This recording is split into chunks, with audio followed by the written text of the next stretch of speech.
17 octobre, Jean 6. Après cela, Jésus s'en alla de l'autre côté de la mer de Galilée de Tibériade. Une grande foule le suivait parce qu'elle voyait les miracles qu'il opérait sur les malades.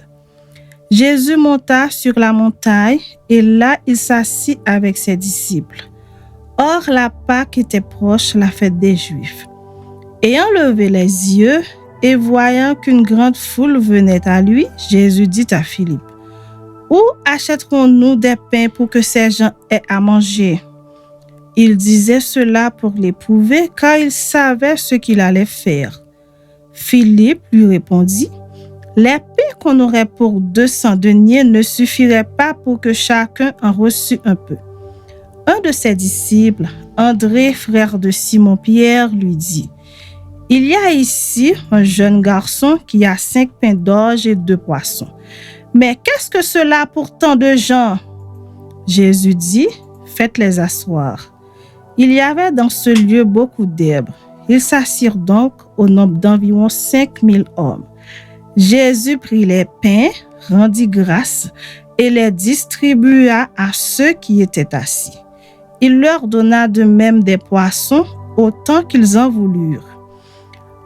Lorsqu'ils furent rassasiés, il dit à ses disciples: « Ramassez les morceaux qui restent, afin que rien ne se perde. » Ils les ramassèrent donc, et ils remplissent 12 paniers avec les morceaux qui restèrent des 5 pains d'orge, après que tous eurent mangé.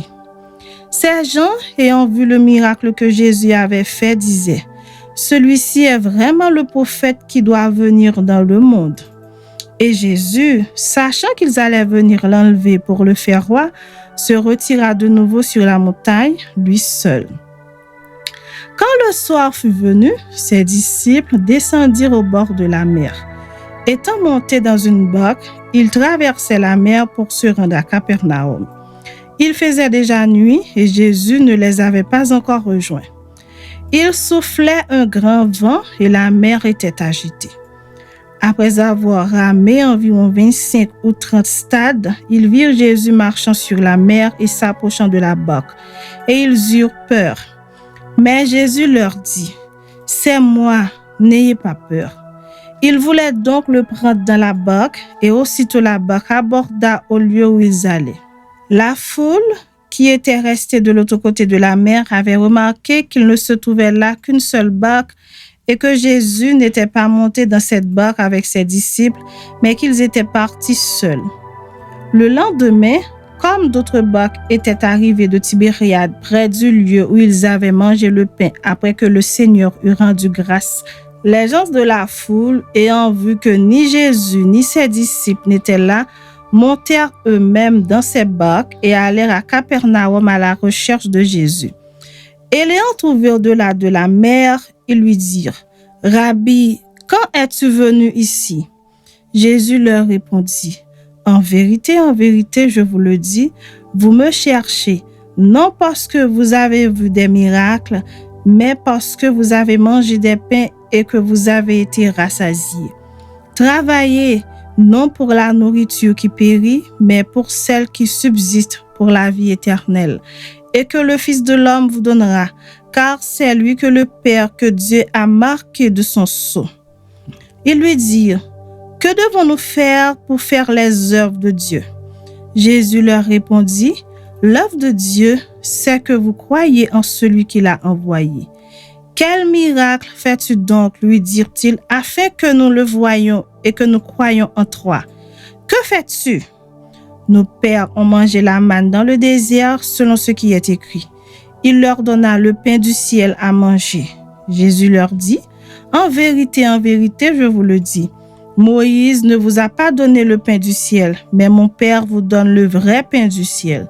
Car le pain de Dieu, c'est celui qui descend du ciel et qui donne la vie au monde. » Ils lui dirent: « Seigneur, donne-nous toujours ce pain. » Jésus leur dit: « Je suis le pain de vie.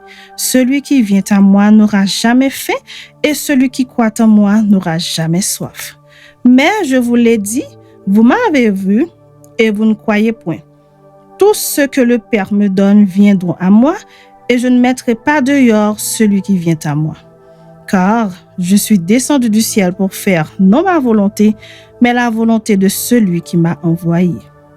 Or, la volonté de celui qui m'a envoyé, c'est que je ne perde rien de tout ce qu'il m'a donné, mais que je le ressuscite au dernier jour. La volonté de mon Père, c'est que quiconque voit le Fils et croit en lui ait la vie éternelle, et je le ressusciterai au dernier jour. Les Juifs murmuraient à son sujet parce qu'il avait dit « Je suis le pain qui est descendu du ciel ».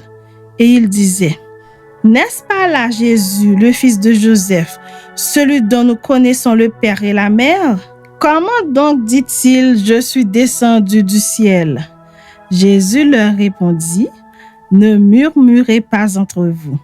Nul ne peut venir à moi si le Père qui m'a envoyé ne l'attire, et je le ressusciterai au dernier jour. Il est écrit dans les prophètes, ils seront tous enseignés de Dieu. Ainsi, quiconque a entendu le Père et a reçu son enseignement vient à moi.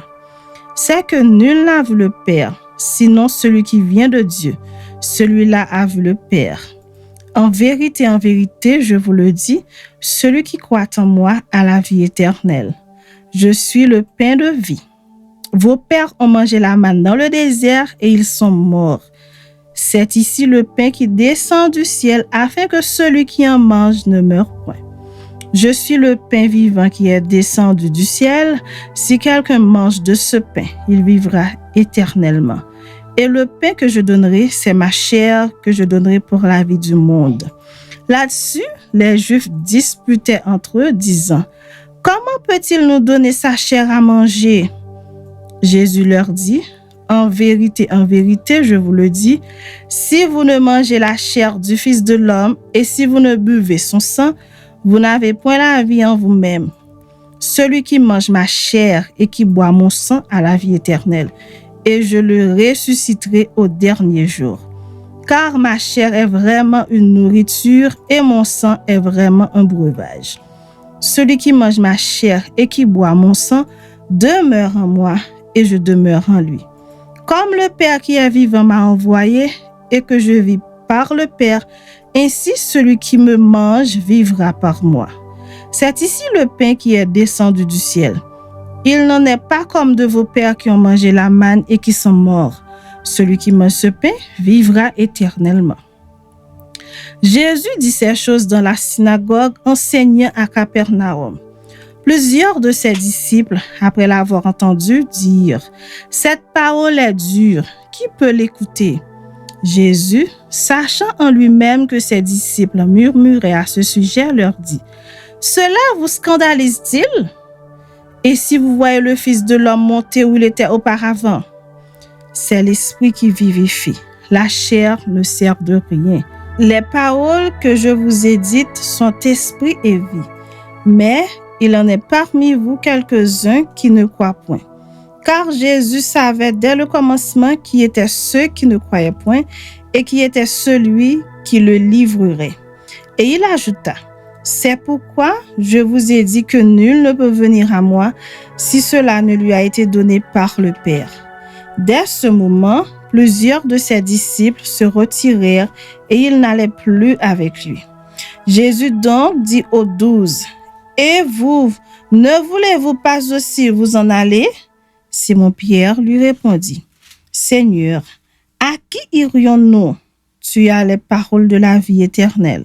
Et nous avons cru et nous avons connu que tu es le Christ, le Saint de Dieu. » Jésus leur répondit, « N'est-ce pas moi qui vous ai choisis, vous les 12? Et l'un de vous est un démon. » Il parlait de Judas Iscariote, fils de Simon, car c'était lui qui devait le livrer, lui, l'un des 12.